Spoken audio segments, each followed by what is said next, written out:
First of all, congratulations on this series. It's a fantastic watch. For you as the author of the books, what was the inspiration behind creating this story?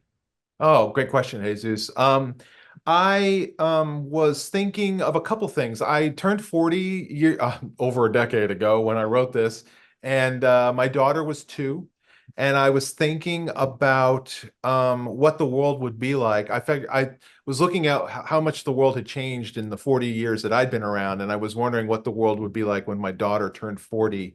And I was thinking about that. I was thinking about mankind's kind of reliance on technology.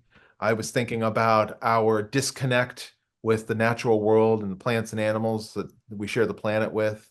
And I was thinking about some of the people, some of the found family that I had in my life, the people that I considered brothers and sisters who weren't necessarily my flesh and blood.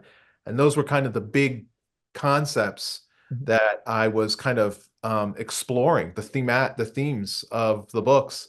And I'm just so excited and delighted that the team at Skydance felt the same way and really loved those themes and were able to put those themes in this adaptation, which is, doesn't always happen that way. So I'm very excited.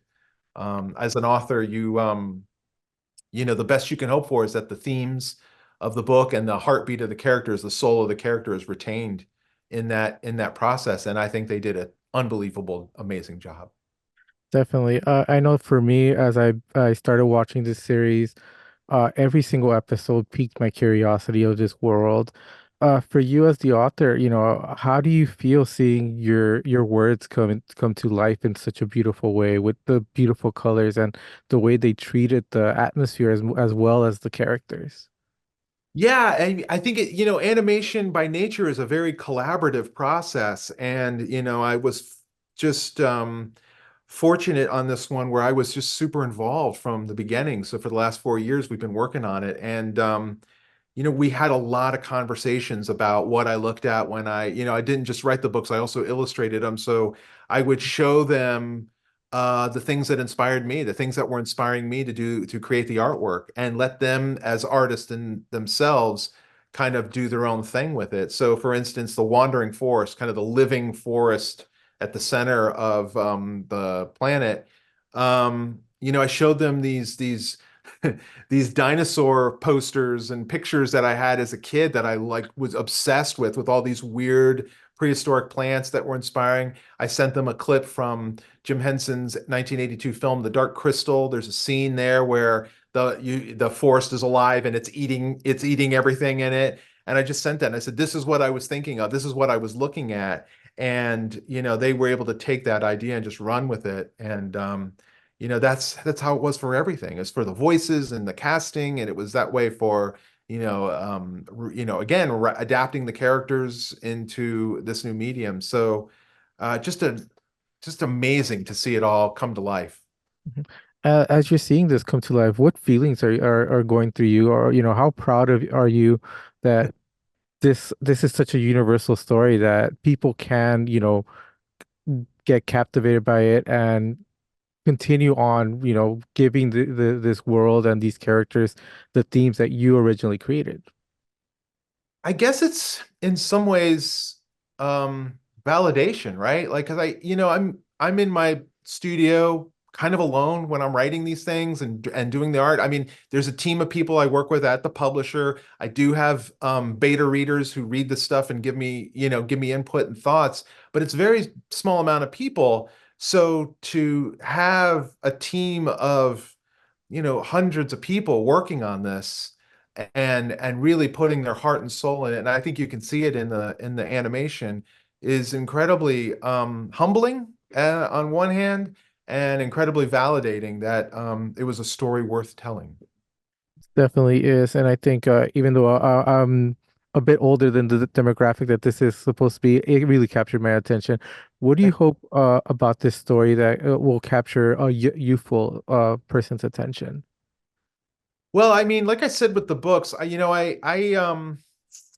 as a kid, I mean, first of all, I make books for the kid version. I make books 10-year-old Tony wants. Like, what does 50-year-old Tony, what can he make that 10-year-old Tony would want to read? And so I try to craft these books starting from that point. And then I think about my daughter and her friends and the kids that I get to meet all over the world when I'm on book tour.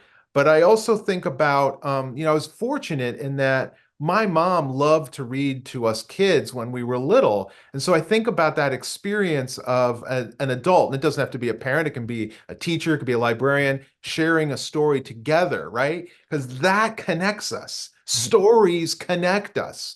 And there's aspects of stories that speak to us that have these universal truths that we can all respond to and connect us as a community and as a species.